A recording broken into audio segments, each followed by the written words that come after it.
All right, welcome back to another episode. We're in chapter 9 still. This is probably going to be the most important video I make of chapter 9 to watch.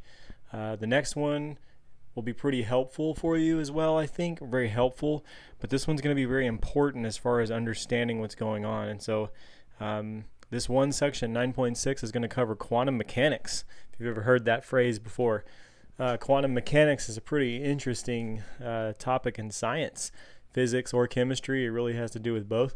But what we're going to learn in this section is what the quantum mechanical model is, and we're going to refer to the orbitals that are used to represent quantum mechanical models. So we're going to look at quantum mechanical orbitals, and we're going to learn how to write the following, these two things here. We're going to learn how to write electron configurations. There will be problems on the test of how to do that. That's one skill set. The next skill set is how to write orbital diagrams. And there's a little bit of variation on both of those, but in general, we have electron configurations that we'll write, and we'll have orbital diagrams that we'll write. And both of those are used to model or show where the electrons are. Specifically with this quantum mechanical model. So the last model we looked at, the Niels Bohr model, was just a little basic. Basically had these shells that the electrons fit into, and we've kind of used that model all year long. We said, you know, the first shell holds 2, the next shell after that holds 8, and then 8, and then 8, and then 8, and then every shell after that obviously keeps holding 8. In fact, we call that the octet rule in chemistry. When that outer shell is full of 8 electrons, it's happy. And that's still the case. That's still the case. We want to stick to that. That's kind of the way you teach chemistry starting out. And once you get a firm understanding of chemistry, then you can kind of start going into quantum mechanics and start talking about subshells and electron density and how the electrons really are, and how they are actually taking place, where they are inside the atom or the compound. But we'll look at atoms to start with. And that being said, let's I just want to analyze the Bohr model for a second, because that's what we always want to build on what we know. When we're already familiar with the Bohr model, I think that's neon what I've got up there. Hopefully I did that right. 1, 2, 3, 4, 5, 6, 7, 8, 9, 10 protons in the nucleus. You can see the 10 protons in the nucleus, which are positively charged, and notice I've got 10 negative electrons around it, right, orbiting it. That would be the Bohr model. Again, super basic. But those electrons, first of all, are not even particles. We learned that the last time in the last lecture, that electrons are kind of like a particle and they're kind of like a wave. It depends on what experiment you're doing with them. But they generally represent an amount of energy, especially in the way when we're talking about the wave. If we don't want to treat it like a particle, we want to treat it like a wave. That wave is essentially a certain amount of energy, which is directly proportional to the wavelength, right? And so that being said, what do the electrons look like? What do they look like? What do those three-dimensional waveforms look like? Now, by the way, we're not getting into calculus, and you could totally take this to the next level and the next level after that. But we're going to keep this very simple of how to do the following: write electron configurations and write orbital diagrams. So let's just get right into it before I make this video too long. I'm going to minimize this screen. I'm going to go to my PowerPoint here, and the way I'll come back to this baseball analogy. I'm just going to jump right into the lesson here. The way this works, if you looked at the Bohr model, we said that the rungs of a ladder here, these orbits, were like rungs of a ladder, that those were like quantized levels. You can't be the electron can't be anywhere in between these levels. It's either here or it's here, or here or here or here, right? But there's no 3.4, 3.5, 3.6. It's either 3 or it's 4, or it's 5 or it's 6. And these were like levels, and those were called quantum numbers. Well, they're still called quantum numbers. They're called principal quantum numbers, right? Like 1, 2, 3, 4. And the higher the number, the more energy there is associated with that principal shell. And so they're numbered. N equals 1, N equals 2, N equals 3, and N equals 4. We still have that in this model, actually, by the way. We just have one extra thing that we're going to throw in there. And it's also going to have a letter. So we can have like 1s, or 2s, or 2p, or 3s, or 3d, and so on. And we'll talk about what these letters are in just a second. But again, remember that each principal shell is going to be just a whole number. 1, 2, 3, 4, 5, 6, or 7 is the highest number we'll get to. So the lower the number, the least amount of energy is represented there. And so, but just like those numbers are organized, like 1 is the lowest and 4 is the highest, so are the subshells, like S, P, D, and F. There's only actually 4 of those, by the way, so those are the only 4 you need to know. S, P, D, and F. And they go in that order. S is the lowest, and then P, and then D, and then F. I really don't know a mnemonic. I haven't come up with a mnemonic yet, I'm sorry, of how to remember that order, but it's just because it's pretty easy to memorize. It's just S, P, D, and F. Also, I have a tool that you're going to use that's going to actually make this really easy. So this might sound a little complicated, and you guys might be a little overwhelmed, but I promise you, once you get to the work problems, you'll be pretty content with the tool that you have to solve these with. But it's important to understand this, of how the electrons fill these shells and subshells. So the way these subshells work is we're going to call them orbitals. We're going to call them orbitals, and they have a shape. And in fact, I kind of don't like to say subshell anymore. I just like to say shape, or the orbital shape. So S, P, D, and F are like orbital shapes. And again, we'll start with the most basic one, the S, the smallest, or the not smallest, but the most simple shape is circular. Actually, I should say spherical because it's three-dimensional. All this is in 3D, by the way, guys. And so this would be a sphere. This would be a dot representation of the 1s orbital. So if you were to, and this is where I'm about to go to that baseball analogy in just a second. If you were to take a picture of the electron at any moment in time, you'd see sometimes it's here. Well, you wait 15 seconds later and take another picture of that electron, and then where would it be? Well, it'd be over here. And you wait 15 seconds, and then maybe it'd be right here. Wait 15 seconds, take another picture, and then maybe it'd be way over here. Well, you get an average, and you might even have one way out here, but in general, you're going to have an average. No, you wouldn't have one way out here, actually. You're going to get all of them actually encompass this sphere. But sometimes they're here in the sphere, sometimes they're there in the sphere. But in general, you get this average here. And this is all done by using, again, calculus and three-dimensional wave functions and such like that to determine these shapes. But we've already gotten someone to do that for us. So we just need to know that the S orbital is a spherical shape. But the dot representation basically means that, sometimes the electron, because sometimes it is like a particle. It's like a particle that's moving so fast that it's just basically you can't even see it. And it's like it's here, there, sometimes it's there, and sometimes it's there. And if you were to treat it like a particle, this would be your dot representation. But here's the shape representation once you take the average, and here's both of them kind of superimposed on each other. And so that analogy brings me back up to this baseball analogy. So what these are basically like probability maps. So to understand this, let's contrast the behavior of a baseball with that of an electron. Imagine a baseball thrown from a pitcher's mound to a catcher at home. The baseball's path can easily be traced, right, as it travels, from the pitcher to the catcher. The catcher can even watch the baseball as it travels through the air. He can predict exactly where the baseball will cross over home plate. He can even place his mitt right in the correct place to catch it, right? This would be impossible for an electron. Because like photons, electrons exhibit a wave-like particle duality.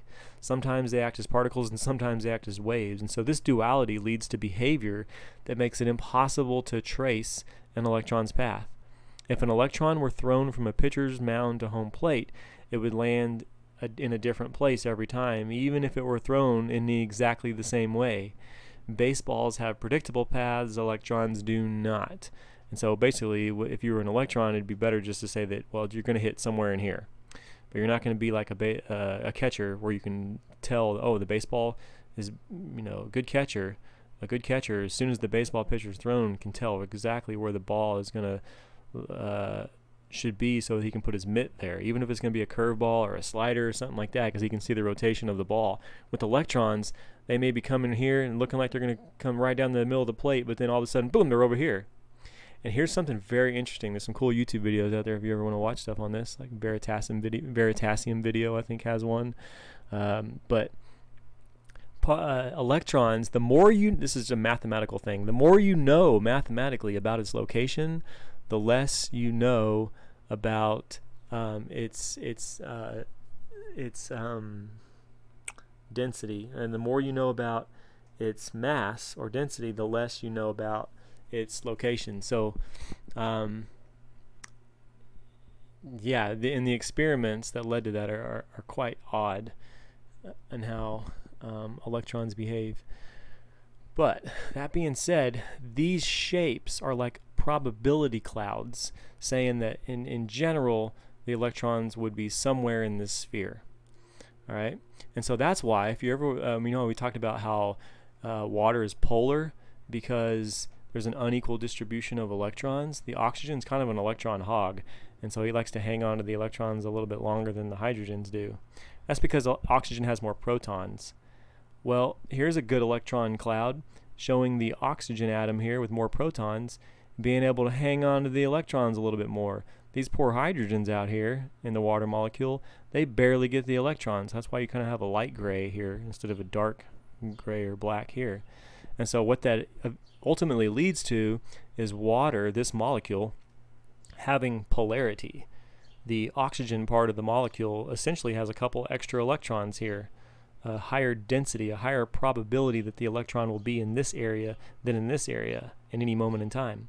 And these hydrogens are going to be lacking in electrons, so you essentially just have a proton there and there, and so you have kind of a positive component to the water molecule over here. So it's almost like a magnet with a positive pole and a negative pole, and that's why water molecules stick to each other like magnets stick to each other, or water will stick to other things that have polarity as well. Water does not stick to oil because oil is nonpolar though, and oils and fats, they have a very equal distribution of electrons. This would all just be one color for a nonpolar molecule, but I thought you guys might understand that.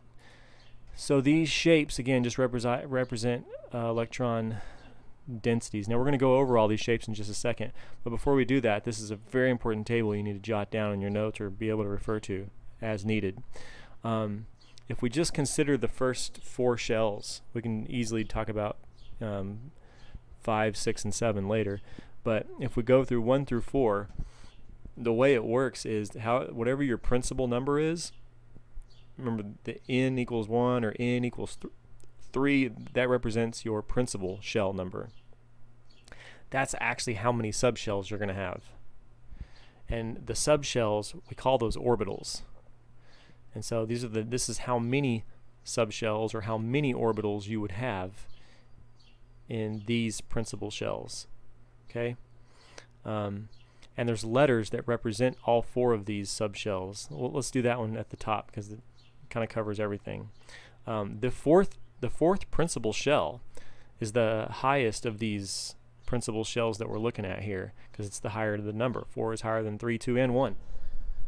So that being said, it's going to have more subshells too, and it's going to have 4 exactly. Principal shell has the same number of subshells or orbitals. Well, those orbitals have letters that designate those orbitals. Remember, those orbitals are also called shapes. I like to call them shapes. And the s orbital has a certain shape, the p orbitals have a certain shape, and the d orbitals have a certain shape, and the f orbitals have a certain shape, which we'll look at in just a second. Before we do, it's important to note that they go in this order: s, p, d, and then f. S, p, d, and then f. Well, the third shell only has s, p, and d. The second shell only has the s orbital and the p orbital. The first shell only has an s orbital. That's the one we just looked at. The first principal shell only has the s orbital. The s orbital is a round shape. The s orbital is a round shape. Now here's something else to note. It's very, very, very important. Every orbital, every shape holds 2 electrons. Every orbital holds 2 electrons. All right, so this S shape only holds 2 electrons. Remember how we've talked about how hydrogen and helium only hold 2 electrons in their outer shell? That's because the first shell only holds 2 electrons. The rest of them, they hold 8. Well, if that's the case, how do we have 8 electrons show up when each one of these only hold 2? So let's watch. Let's watch how this works. The first, well, actually, we got to look at the shapes first. The S shape is round. The P shapes, they look like a dumbbell, but there's 3 of them. So 2, 4, 6 plus the S, that's 8, right? Because you're going to have a 2S and you're going to have a 2P. So for the principal shell 2, there is 8. There is 8 electrons, right? There's 8 electrons.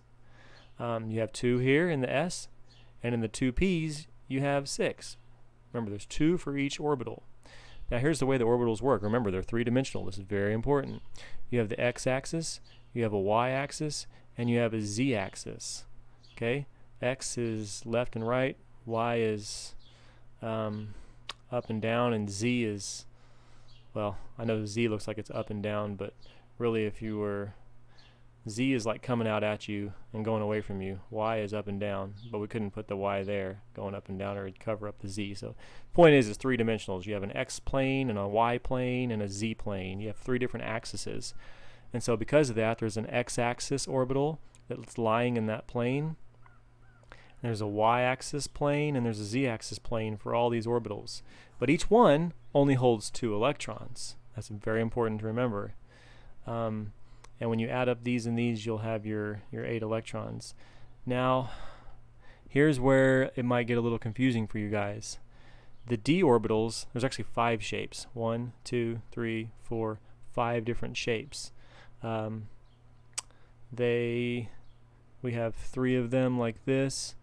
We have 1 of them like that, and 1 of them that looks like 2 pacifiers side by side. The point is, you don't have to memorize these shapes, by the way. We're not going into any of this detail here. But each one of these holds 2, and you might be thinking, but isn't that 10 electrons? And I thought each shell can only hold 8. Well, yes, that's true, but that's the outer shells that we consider. So the octet rule still applies. This is just going to be like a subshell. This is going to be a shell that is shielded by the outside shell. And so that leads me to the next topic here on how we're going to write these electron configurations. These electron configurations look a little hairy, don't they? I'm skipping ahead just so you can see real quick what we're going for. We're going for structures that look like this. Okay, 1s2, 2s2, 2p6, 3s2, 3p2. Like, what is that? Those are addresses for electrons. And you can see how there's core electrons and valence electrons. And the valence electrons, there will always be only 8 for valence electrons, maximum 8. Okay? There can be less, but there can't be more than 8. And so the octet rule still applies. Well, how do we write this order? What's this order? How do we determine that order? Here's another way to kind of represent that order with boxes called orbital diagrams. That's the second thing we're going to look at. But let's look at electron configurations first. Okay? And the way you're going to write electron configurations is using this tool here. You may want to get some scissors and cut this out of your textbook right now, and put a little note here saying, sorry, next textbook holder, get your own, because you're going to need this. You're going to need, go ahead and draw this on the back of your hand. Don't worry, we have an open book test, so I don't mind. Go ahead and make a poster. Go ahead and, if you want to find one of these, you're going to type in off-bow filling diagram. This is called an orbital filling diagram, and it helps us, because otherwise you'd have to memorize the order, and it can be a little tricky. So this off-bow diagram, AUFBAU, I'm actually going to be referring to a lot of these because they're a little way easier to read than the ones than the one in the book. But pick one that you like that looks pretty good, and I can show you how to construct one of your own. They're actually quite easy. because you're going to be using this for a while. Then you're going to get the hang of it and not need this, but you can just use the periodic table. That's what the next lesson's about. That's why I said the next lesson's going to be helpful, but this lesson is super important, because if you don't watch this one, none of this chapter is going to make sense to you. The off-bow principle is basically said that that the electrons are going to fill these orbitals a certain way and in a certain order, and it's going to be in this order using those arrows. But before we do that, before we look at that tool, let's look here of how electrons fill the orbitals and how we write these in electron configuration. So what is an electron configuration? Again, it shows the occupation of orbitals by electrons for a particular atom. It's a fancy way of saying this is it's an address. It's an address for the electrons. Like this here, 1s2s2 2p5, that's the address for the electrons for fluorine, right? And so what do the numbers and the letters and the subscripts and superscripts and all that mean? We actually just have a superscript. So let's go over that. The number you see first here, that represents your principal shell number. It could be 1, 2, 3, 4, 5, 6, or 7. The letter represents the orbital shape. Remember, you have S, P, D, and F. And then the superscript up here refers to how many electrons are in that orbital. How many electrons are in that orbital. Now I said each orbital can only hold 2. That each shape can only hold 2. All of this is called the d orbital. So the d orbital can hold a total of 10 electrons, but each little shape can only hold 2, if that makes sense. Alright? I forgot to look at the f orbitals, by the way, so let's just look at those real quick. Did I not take a picture of the f orbitals? Where are they? Uh-oh. Am I missing a page? 297, 298. Where's 299? There's 299. Where's 3? Huh. Maybe I'm missing a page. We'll check this out. And by the way, guys, while we're doing this, I want to encourage you that if you don't understand this video, there are so many other videos out there that describe this stuff that I encourage you to watch those too, because I didn't get this stuff when I first read the textbook. I had to do a lot of research of my own before I finally got this, and then it all finally clicked when I was able to kind of consolidate information from multiple places. You can't just stick to one source and think you're going to understand it. Here they are, S, P, D, and F. Your S is round always. It doesn't matter if it's 1s, 2s, 3s, or 4s. They're round. Your p orbitals look like this. They're kind of like dumbbells. And remember, each one holds 2 for a total of 6 for the p orbital. The d orbitals, there's actually 5 shapes. Each holds 2 electrons. And so that's why you're going to get a total of 10 electrons for the d orbital, with a total of 1, 2, 3, 4, again, 5 shapes. And the f orbitals, they're really exotic. Look at these things. Those are determined using basically geometry, calculus equations. They're called three-dimensional wave functions, and somebody's done the math and plotted those points and come up with these three-dimensional graphs of electron probability. So if you're looking for an electron in the f orbital, it could be here, it could be somewhere in this little cloud, it could be pretty interesting. Now this is important, guys, because chemical reactions take place based on the shape of molecules, and so it actually is very important, the shape of these orbitals. But there you have it. How many electrons are in the f orbital? Pause so you can count and answer that. 14. 2, 4, 6, 8, 10, 12, 14 electrons in the f orbital. But there's only 2 per shape. So that's why, again, 2, 4, 6, 8, 10, 12, 14. So there's your f orbital shapes. I feel like that is in the book. I just, for some reason, can't find it here. So going back to how we fill those, how do we fill these orbitals? We're going to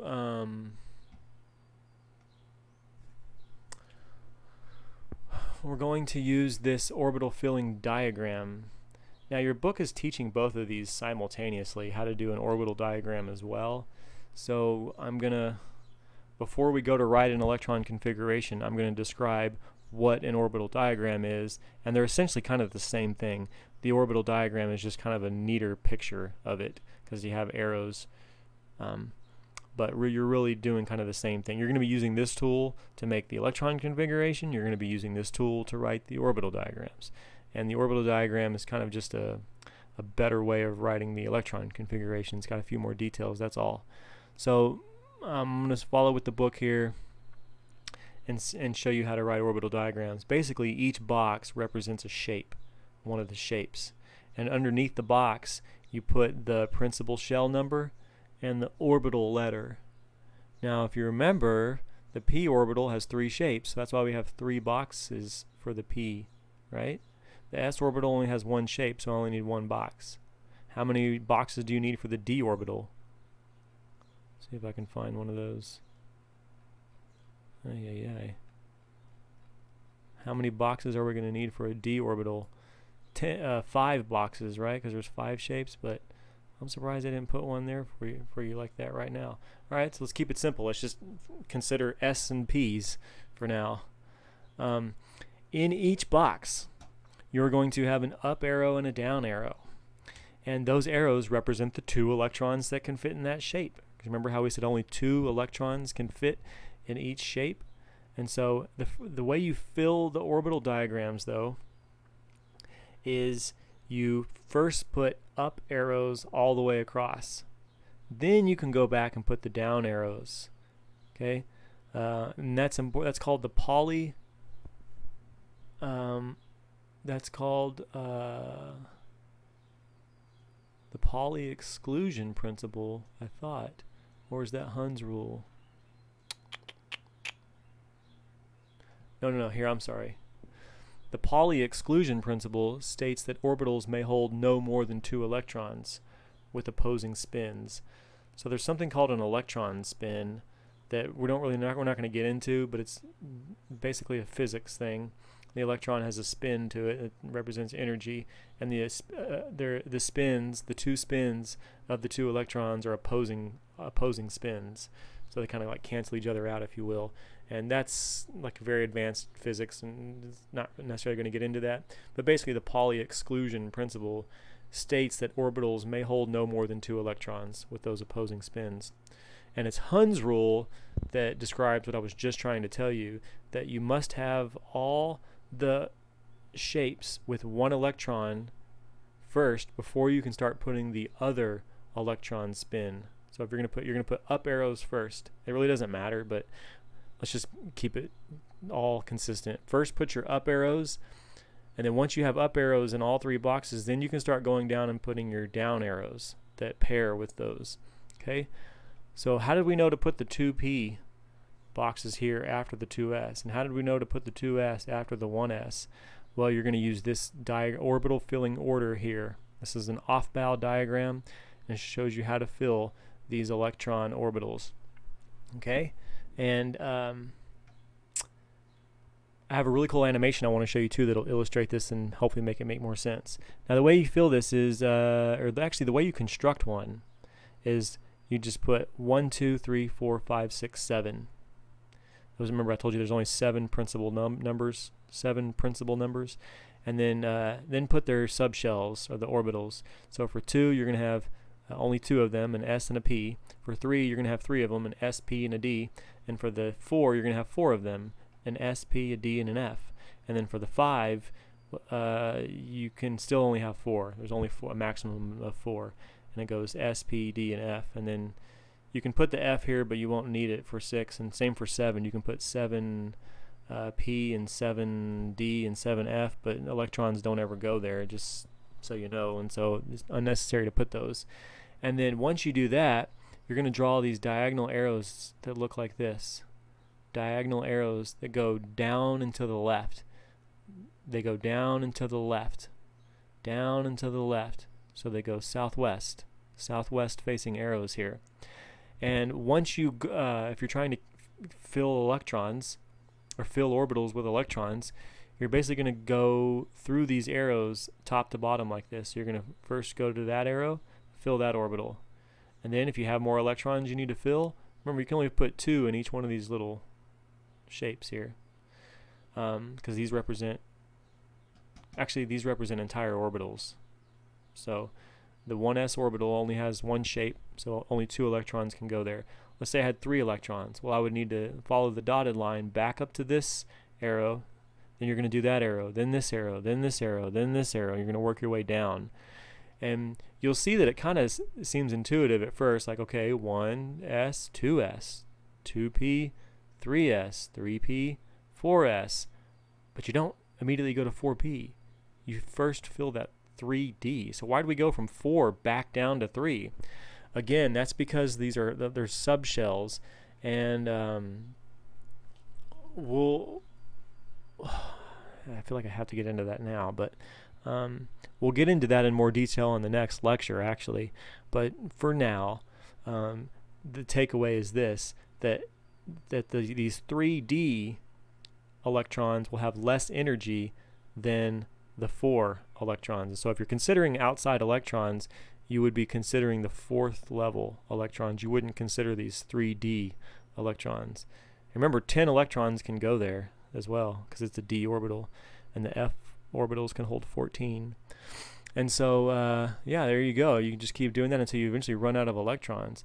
And so you're first going to write electron configurations. Those are way more basic than the orbital diagrams. Once you have your electron configuration, you can do your orbital diagrams. Let's look at these examples here.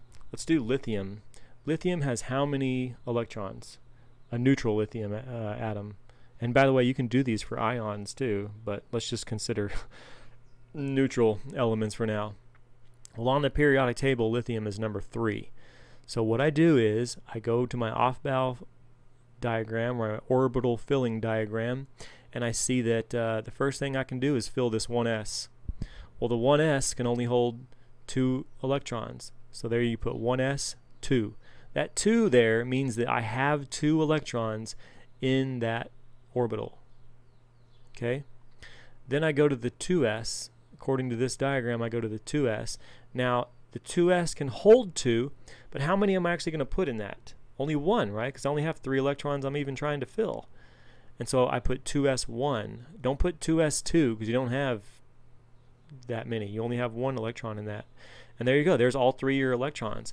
And if you want a better picture, draw you an orbital diagram that shows it like this. In the 1s orbital, you have an upspin and a downspin electron. In the 2s orbital, you have just an upspin electron. Okay, how about for carbon?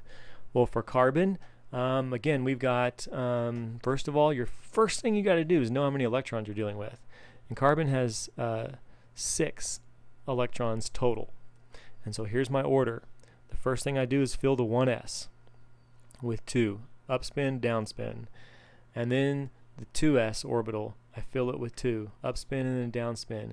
And then I go to the 2p. The 2p can hold 6 electrons. Remember, there's 3 shapes.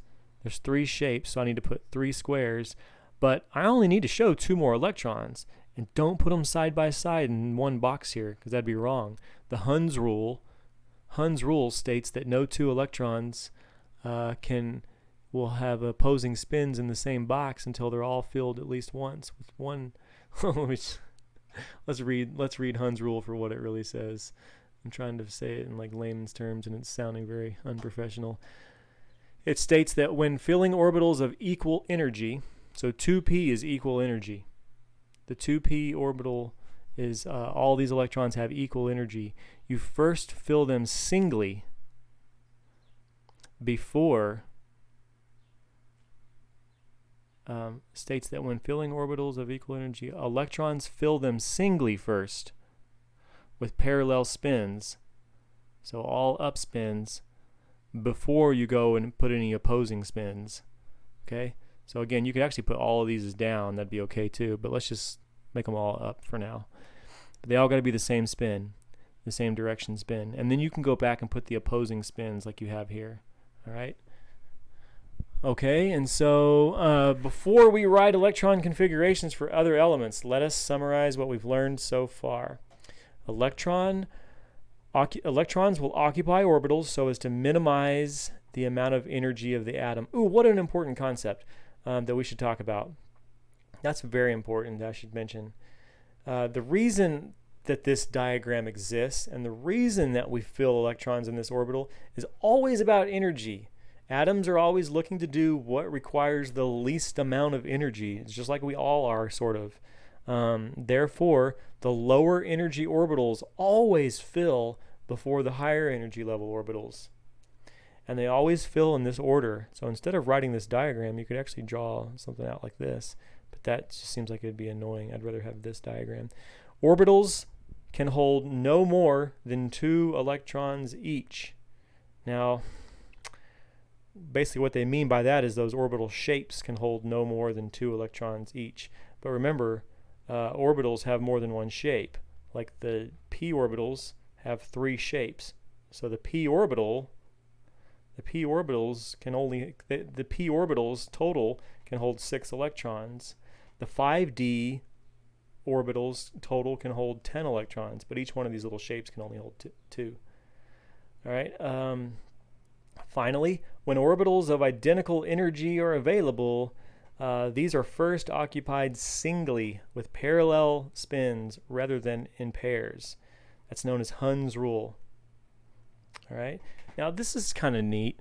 This shows you the progression of adding electrons. So lithium has 3 electrons, beryllium has 4, boron has 5, 6, 7, 8, 9, 10 electrons total, right? So as we move up the periodic table and keep adding electrons, you can see the progression here in the orbital diagrams.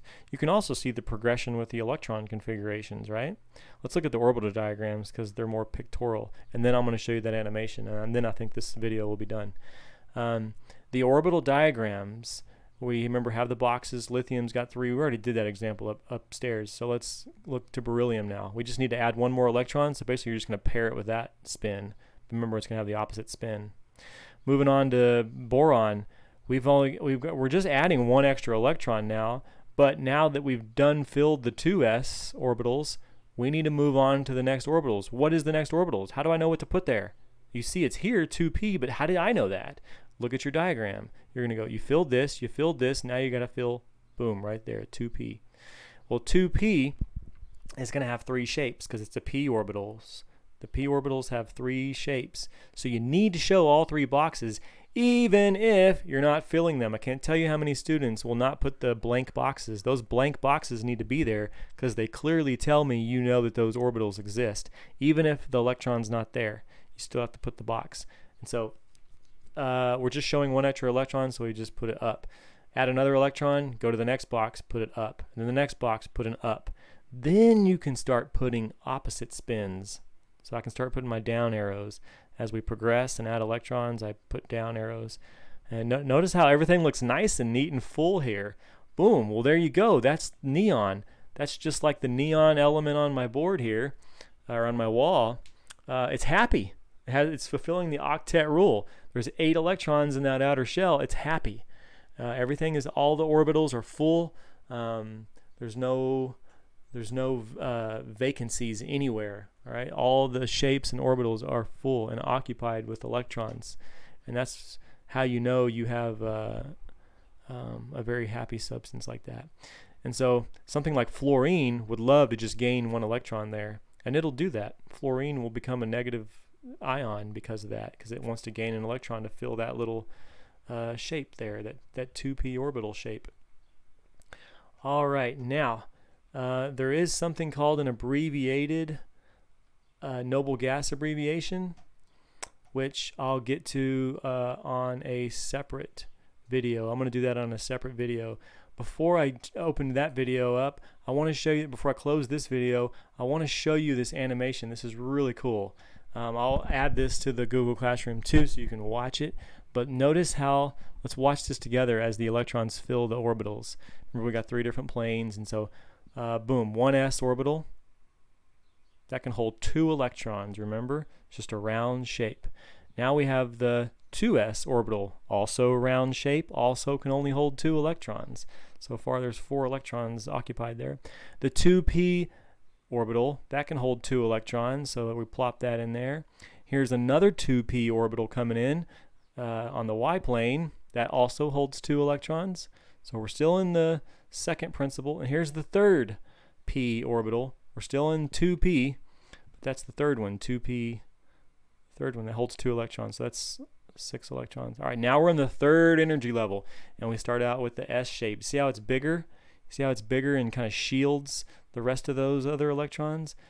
All right, that only held 2 electrons, by the way. Now we're in the p orbitals, and we've just put down 2 electrons. Now we're about to put down 2 more electrons. We're still in the p orbitals.